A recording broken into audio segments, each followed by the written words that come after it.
Shanghai, Reuters, Chinese shares tumbled on Thursday, November 23, with the blue-chip index suffering its worst fall in nearly 1.5 years as worries about a sell-off in the bond market bled into equities.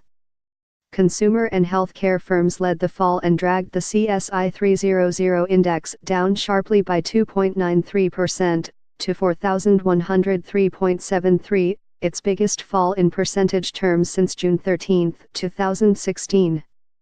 The broader Shanghai Composite Index lost 2.26% to 3,352.99 points, its worst day since December.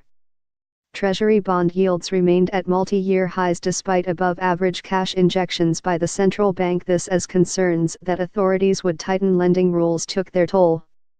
The government is stepping up deleveraging, and that would have an impact on liquidity in the stock market as well, said Yang Hai, strategist at Kaiwan Securities. In microlending, for example, some people have borrowed money to bet on stocks. Some investors are now slashing their positions in expectations of a total ban of the business.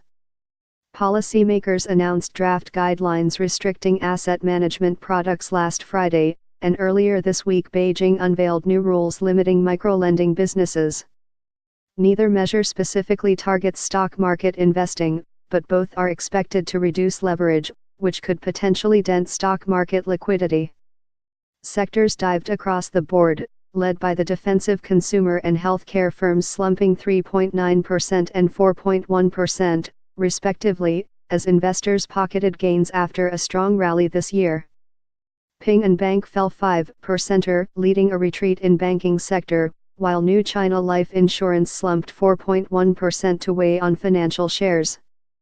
The smaller Shenzhen Index ended down 2.92% and the startup board Chi Next Composite Index was weaker by 3.16%.